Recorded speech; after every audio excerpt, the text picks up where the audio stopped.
Are you an accident of nature? Part 9. Humans are going extinct. How's that for a shocking statement? Shocking but true. In pregnancies, roughly 15% of pregnancies end in a miscarriage, and genetic and chromosomal errors are the most common cause. That's really quite a high number, 15%. Every child gets roughly 100 new mutations from its parents. The estimates vary from about 75 to maybe 200 mutations per generation. But something that is really a problem for the human species, and no parent wishes that its child gets mutations. Now, each generation, the mutations accumulate. So suppose we have a set of parents here, and they have offspring. So note the black line in the bottom of the first generation. That represents the first set of mutations, of perhaps maybe 100 mutations, very roughly. Now those children have children, and they pass on some additional mutations. And finally, mutations are building up, and this is just a fact of genetics, until it gets to the point where there's so many mutations that the child dies. And that's where we get either a miscarriage during pregnancy, or it could be a death in early childhood due to genetic disease. So that's really a sad thing. And the ones that are still living can suffer adverse effects due to those mutations. There's many diseases that are genetically based, sickle cell anemia, cystic fibrosis, color blindness. We know of thousands of diseases that are caused by mutations. Now, the ENCODE project is based on a large international consortium of genome scientists.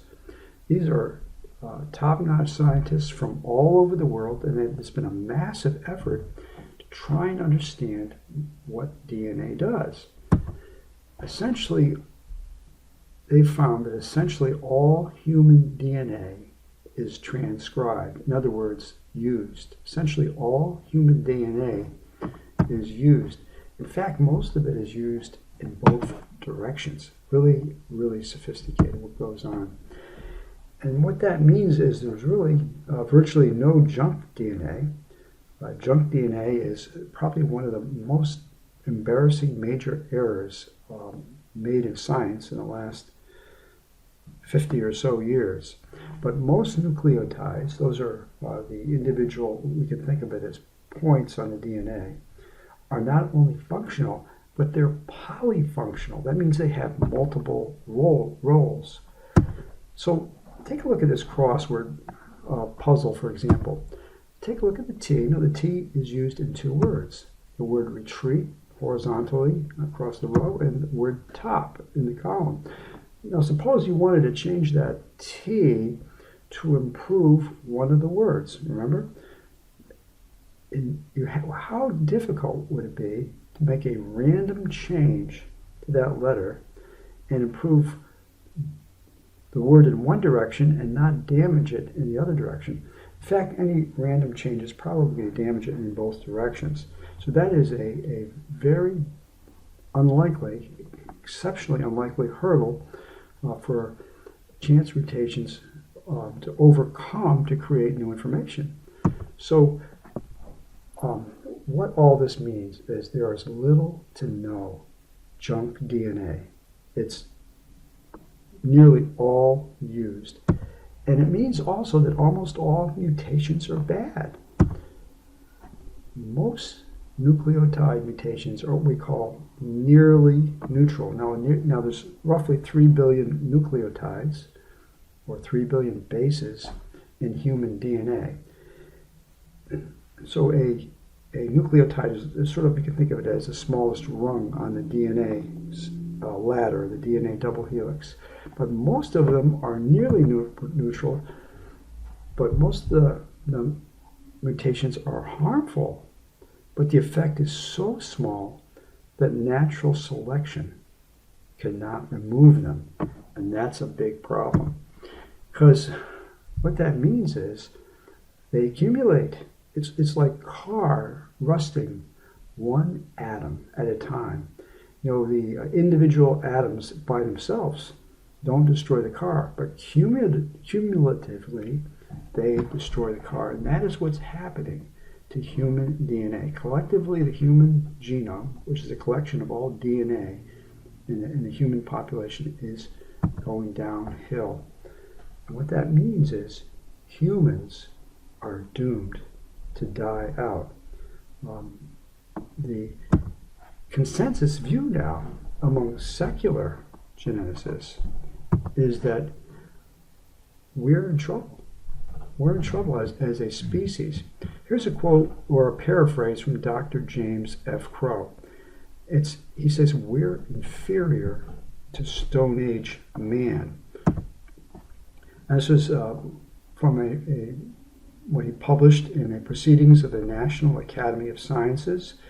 You can look that up if you want. His article is entitled, "The High Spontaneous Mutation Rate. Is it a health risk?" Now, who was Dr. James F. Crow? He was perhaps the most distinguished geneticist of the 20th century. He was president of the American Society of Human Genetics. He was president of the Genetics Society of America.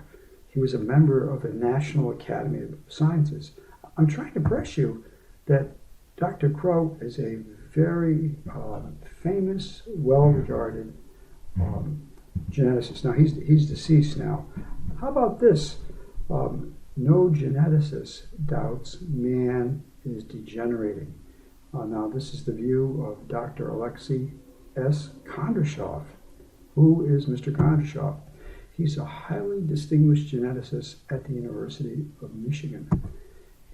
He told John Sanford, John Sanford was the associate professor at Cornell University. I think he still serves there in some honorary status. But you can see Dr. Sean Kondroshov's paper, Deleterious Mutations and the Evolution of Sexual Reproduction, to understand what his views are. And that was published in Nature magazine, which many regard as the most prestigious scientific journal in the world. So how about what Dr. Michael Lynch says? He says that we are degenerating, our DNA is degenerating at the rate of 1 to 5% per generation. Who is Dr. Lynch? He's an evolutionary geneticist. He's a member of the National Academy of Sciences. And he's published you can see in the Proceedings of the National Academy of Science. You can see the reference at the bottom of the screen there. So what we have is a consensus among highly regarded geneticists that the DNA, the genome of the human species is in decline. I want to give credit where credit is due. The foregoing slides and the information in them was adapted from the DVD named The Mystery of Our Declining Genes by Dr. John C. Sanford. And also a book it's very helpful to me, and I've gotten some of this information from, and I want to give credit to, is a book by Dr. J.C. Sanford. It's called Genetic Entropy. Genetic Entropy. That's put out by FMS Publications. So thank you for the use of their information. Can small changes add up? Well, now modern genetics has sequenced the DNA of both chimps and humans, so we can compare them. The chimpanzees are, of all the animals alive, chimpanzees have the DNA that's most closely like humans. So the widespread belief is, among evolutionists that is that chimps and humans shared a common ancestor. How possible is that? Well, it doesn't look, it's not possible if we look at the DNA information, because the evolutionists now estimated there are 40 million mutation events comprising 125 million DNA nucleotide differences. So let's just say that again. To get from a common ancestor to chimps and humans, they say there's something like 40 million mutation events. And some mutations can be just involving one point or one nucleotide on the DNA, 1 out of the 3 billion. But some of them can involve more than that, according to the evolutionist theory. It can involve introducing a group of nucleotides, or deleting a group, or copying a group. But altogether, they're saying 40 million events for a total of 125 million nucleotides. So that's just a little over 3 nucleotides per event on average. Now, is that possible? Based on estimates of the difference from when humans diverged from a common ancestor with chimps, which range in the range of 5 to 10 million years ago, based on that, for that to be true, it would require 100 mutations per generation to get locked into a genome.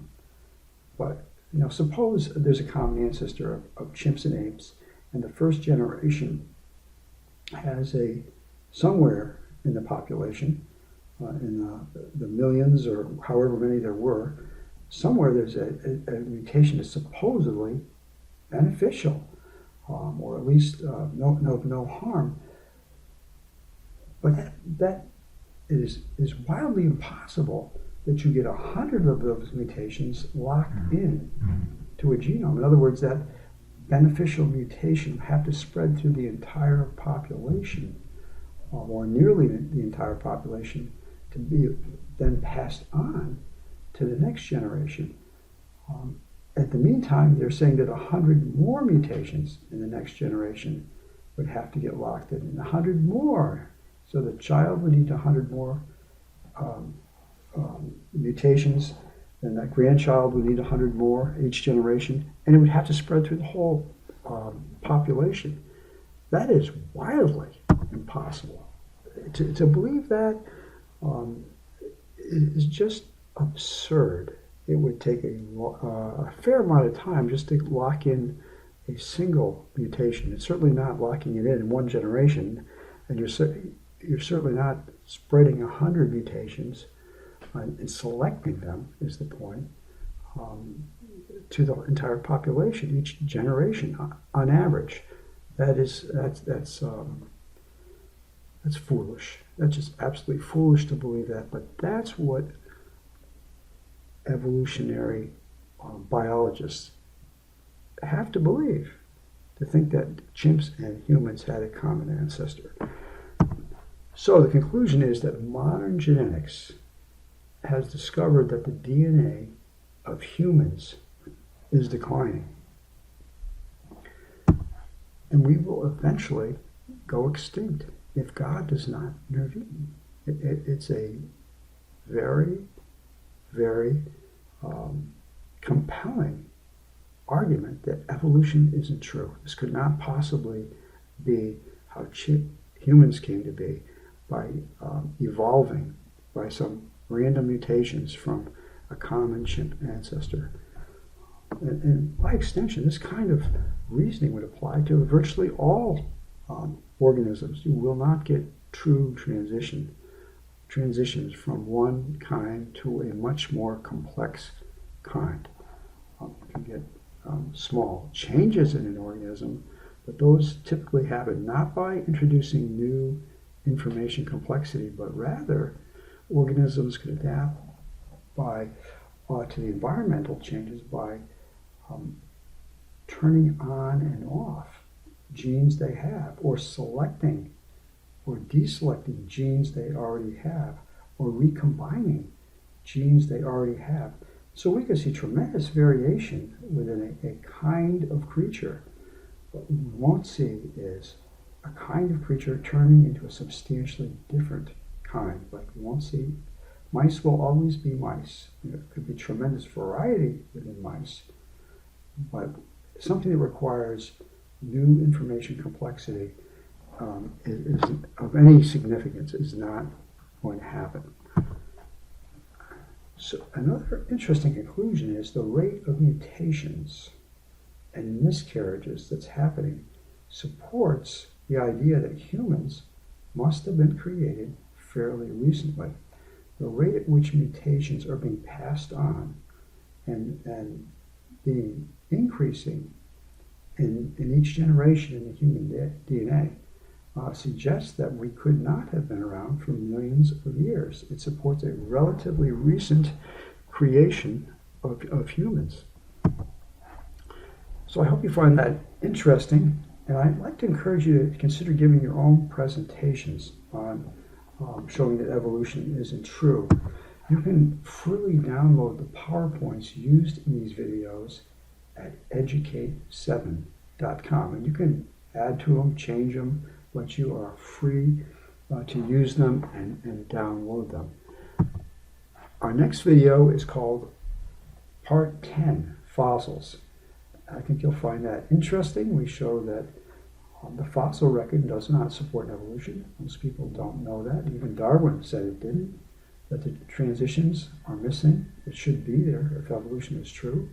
And we also see fossils that are out of sequence. Evolution says creature A happened before B, but sometimes in the fossil record we see B at a lower or supposedly younger rock layer than A. So thanks for watching, and please check out Part 10, Fossils.